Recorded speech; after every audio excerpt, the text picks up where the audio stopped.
Ja, heute zusammen. Du hast Cletus. Crown Cletus besser gesagt, oder eben der Chris. Das ist übelst heiß, leck du mir. Selbst jetzt um diese Zeit, das ist jetzt 10 vor 10 Uhr. Hier oben im Büro im ersten Stock, wo ich wohne in dem Sinn. Ja. Ist es wirklich noch richtig heiß. Die Ventis sind am Laufen. Aber das halte mich nicht davon ab, jetzt noch schnell ein Commentary reinzuhaben. Weil es ist folgendermaßen. Vielleicht, oder ich hoffe es für euch, habt ihr heute um 6 Uhr am Abend den Livestream nach reingezogen von Gamescom, wo sie das Black Ops 2 gezeigt haben. Ein bisschen Teams von Amerika, Optik war dabei gewesen, von UK und von Deutschland, die gegeneinander gespielt haben. Der David Wanderhaar war dort gewesen. Und der Hastro als Kommentator von den Games, aber auch so ein bisschen als Gesprächspartner halt von Major Nelson, dem Typ hier von Xbox. Und ja, ein bisschen Fragen beantwortet, ein bisschen Zeugs erklärt und es war äußerst interessant gewesen, 1 Stunde lang, ganz geil. Man konnte sogar direkt auf Xbox Live schauen, über Facebook-Seiten, über Call of Duty Webseiten und Replays gibt es sicher auch an vielen Orten, eben für die eine Xbox haben, können gerade dort über die App die Stunde sich noch einmal reinziehen. Und ja, es war schon noch interessant gewesen. Man hat wirklich auch viele Informationen jetzt bekommen, was das 10 Punkte Create a Class System eigentlich bedeutet. Und man hat mittlerweile auch herausgefunden, dass die 3 Felder, die man unten hat gesehen im Multiplayer, im ersten Multiplayer-Video von Black Ops 2, das sind eigentlich sogenannte Wildcards. So ein bisschen Joker-Karten kann man sie vielleicht auch nennen, ich weiß nicht genau, wie es auf Deutsch übersetzt wird. Aber so kann man eigentlich gewisse Gesetze, die vorgegeben sind, wie zum Beispiel, das ist jetzt nur ein Beispiel, wo ich nicht genau weiss, ob es so stimmt, aber eben kann man gegebenenfalls 2 gleichfarbige Perks reinhaben, was normalerweise nicht vorgesehen ist, wenn man so eine Wildcard rein tut. Ja, ist mir noch nicht ganz so klar, wie das funktioniert. Wird man sehen. Ist auf jeden Fall äußerst spannend. Wirklich, sie haben sich viele gute Ideen gemacht, Überlegungen gemacht. Und das hat eigentlich dazu geführt, dass Ghost zwar immer noch im Game ist, aber etwas ganz Neues bietet. Und zwar ist man nur geschützt vor den Aufklärungsflugzeugen, vor den UAVs, wenn man sich bewegt. Und wenn man stillsteht, wird man auch auf dem Radar auftauchen. Das muss ich sagen, ist verdammt geil.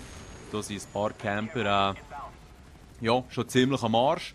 Wings of Redemption hat schon ein bisschen Taktiken überlegt, wie man gleich sich im kleinen Kreis drehen kann oder ein bisschen vorne hinten bewegen und dann auch gleich das Ghost kann nutzen und dann gleich ein bisschen campen. Habe ich noch witzig gefunden, liegt halt einfach in seinem Naturell, um es so zu sagen, wo er ist ja in dem Sinne schon eher ein defensiv bis campiger Spieler. Aber ich denke, seine Videos schaut man auch primär wegen dem, was er erzählt und nicht unbedingt wegen den Gameplays.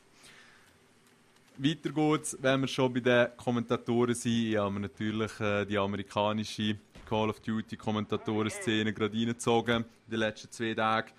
Ganz am Anfang war eigentlich der Schwede, der Tapes gewesen. Ich weiss nicht, ob ihr den kennt. Der hat als erstes ein paar Videos offiziell scheinbar dürfen releasen. Der ist sicher auch an Gamescom. Nehme ich schwer an, weil aus Schweden durch schnell auf Deutschland über den Chat ist weitaus weniger Distanz als die Amis. Von denen kommt glaube ich niemand. Während dem Livestream habe ich auch den Syndicate Project gesehen. Der ist ja von UK. Primär bekannt für seine Zombie-Gameplays. Und ja, interessant. Wer alles wird dort sein, denke ich.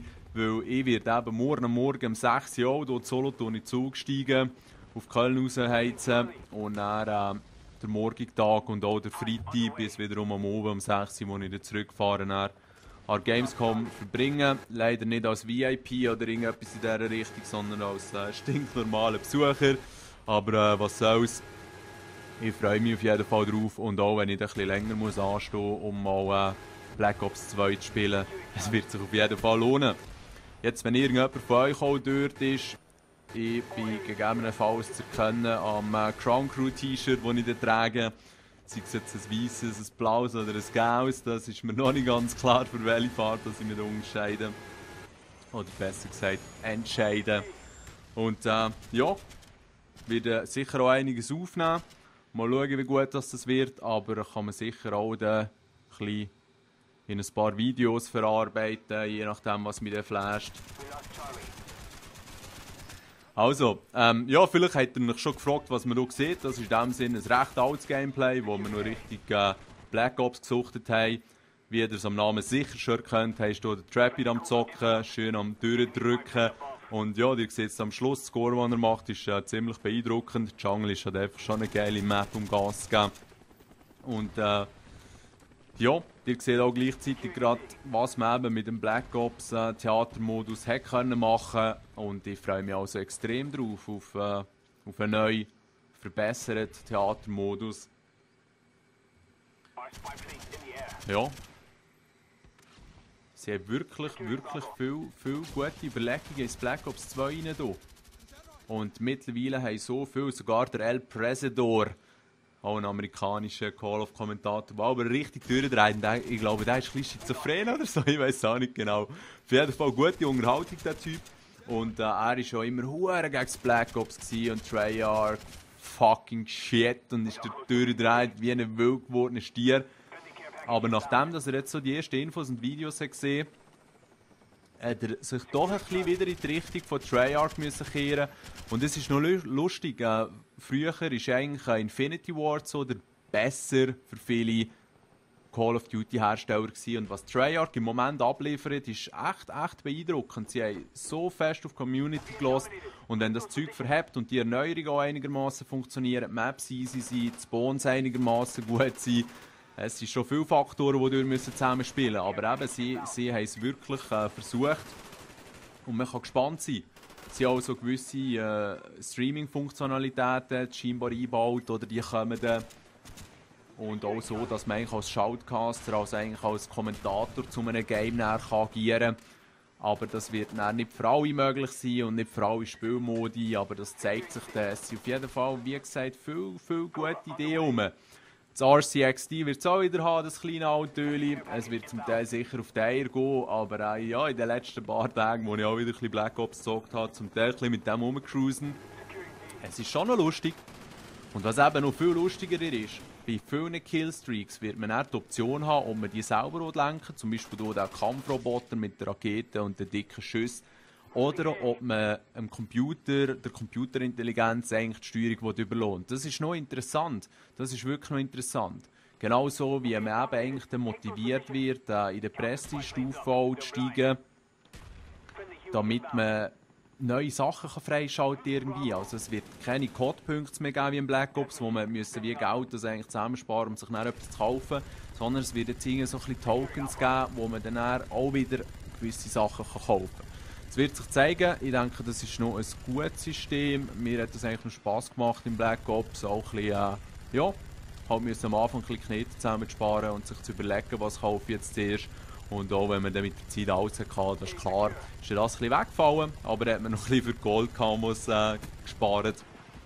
Und so hat das dann auf jeden Fall gepasst. Ja, das wäre es eigentlich schon gewesen, jetzt mit dem Hauptthema Black Ops 2 und Gamescom eben. Ja, wäre cool, wenn ich vielleicht den einen oder anderen dort würde sehen. Und es wird sicher auch ein paar interessante andere Games zu sehen geben. Ich habe mich jetzt hier nicht wahnsinnig gross informiert, um ehrlich zu sein, weil das Black Ops 2 ist eigentlich schon Grund genug, dort herzuziehen. Und ja, freut mich auf die Videos. Das Score sehen wir jetzt nicht einmal. Scheisse, es wäre ein 74 gewesen. Ich kann es nachzählen. Ich wünsche euch eine gute Zeit und man hört sich. Ciao zusammen.